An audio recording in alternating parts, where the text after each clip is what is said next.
of patients were transported, and at this time we're still investigating to see if we have anyone that is still unaccounted for. The cause of investigation is the cause of the fire is still under investigation, and that's all information that we have that we can release at this moment. Can you confirm that anyone died in this fire? At this time, what we do know is that we have the patients at the hospital, and their conditions are unknown at this time. How many people are unaccounted for? How many residents? It's still conflicted because we're getting multiple numbers, different numbers from different sources. So at the moment, we still want to wait and confirm with the people who occupy the house or the owner to get an accurate count of how many people are unaccounted for. We've learned from neighbors and friends and family members that it's a multi-generational household and there's numerous people who live there. Is that part of the confusion? It's hard to know how many people live there and how many people are therefore unaccounted for? So with that information, this is new information right now that I have heard. The information is very conflicting because we're getting information from neighbors, we're getting information from the patients, victims that are at the hospital. So until we can get a solid answer for those who are occupied at the hospital right now, then we can give a better update on how many people have been unaccounted for. But I do want to say that our members at ACFD and at ACSO, the Sheriff Office, did a tremendous job in making sure that we mitigate this scene, and their mental well-being is very important right now because of the nature of the incident. And I just want to commend their efforts and what they have done to make sure that our community members are safe. Have firefighters been able to go into the building to search for anybody who might be unaccounted for? At this moment, we are going through the building to see if we can find out about the unaccounted for victims. But we have a specialty team coming through to make sure that we cover those areas as well. What caused the confusion in the first place? We're confused then. Multiple people, neighbors, reporting what they thought they knew about how many people lived there compared to what some of the victims were saying. So it's the information from the victims and the information from the neighbors. Talk about the fire. Where did it start? How did it spread? How was it put out? Right now, with the fire still under investigation, our fire investigator, once we get details, they will update us on the cause of the fire and how the fire spread it. Some of the neighbors reported hearing some sort of explosion before the fire. Do you know anything about that? That is, I can't confirm that. This is the first I heard of that explosion.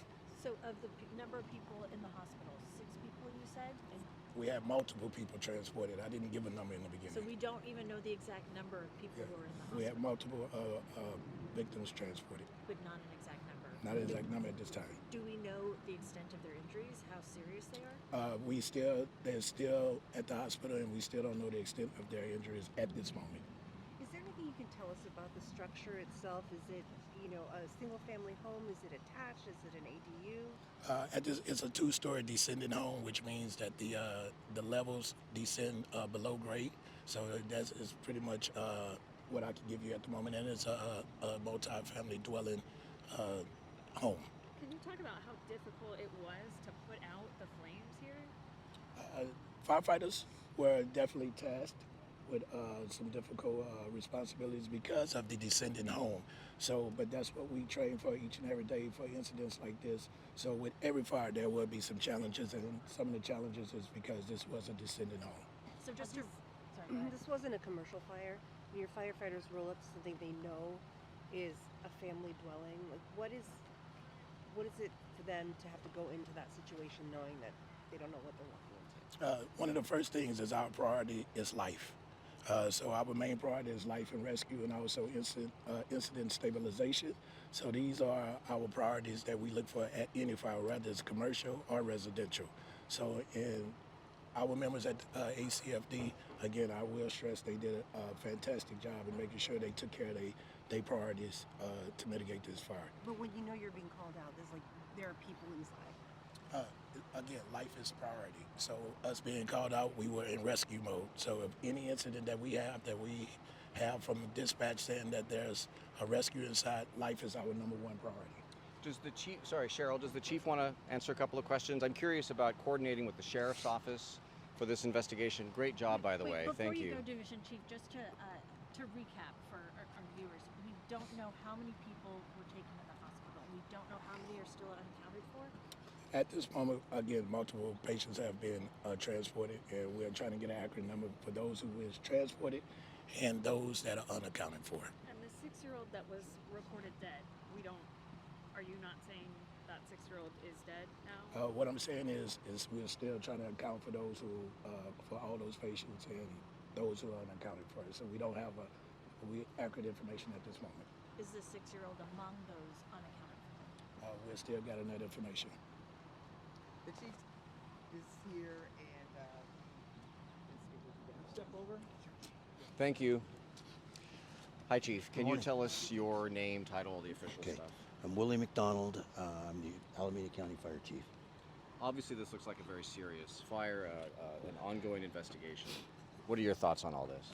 Very difficult fire, severe injuries to the occupants that were in the fire, and a lot of damage to the house that are making it for us to be very difficult to determine the actual number of folks that were in the house and who's been accounted for. And so the investigation is ongoing. We've got folks in the house continuing to search, and we're trying to determine if there is a child that's unaccounted for and where that child might be. It's not every fire that the sheriff's office is called out. What can you tell us about working with the other agents? Because of the potential fatalities, the sheriff's office is here to assist with the investigation. There's a great coordination between our agencies, and will continue throughout until we are able to determine the cause of the fire, the extent of the damage, and the potential for fatalities. Can you walk us through the steps and the process the rest of the day? Obviously, the investigators are going to be here for a while. Firefighters will be here for a while. They'll be sifting through all the debris and the damage to the structure, looking for any other potential victims that may be in the home.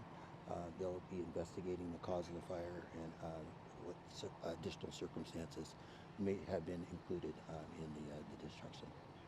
It was very cold last night. Is it any possibility that perhaps the family was using propane or space heater? At this time, that has not been determined, but that is a potential, and you're right that's something that we'll be trying to make a determination about. Any information on the accounts from neighbors and the people who, at least one of the persons who lived there, that there was some sort of explosion that preceded this? I have not heard that, and there was a lot of activity going on when our crews first arrived. In fact, there was someone that was being attended to right outside the structure, and so that drew a lot of attention for our folks in trying to determine, the extent of the damage, the extent of the injuries, and then also to try to find out what was in the house and to try to make our way into the burning structure. I mean, the cause of the fire is under investigation, but Still any information on the origin, where in the house it started? That I don't have at this time. Is it possible we could be looking at multiple fatalities right now? It is possible, yes. Sir, can you say your name? Can you spell your name? Willie McDonald, McDonald. And IE? IE, yes. So confirming some of that information about the number of people unaccounted for, number of possible fatalities is a question, a matter of investigators going through the house to look through everything? Right.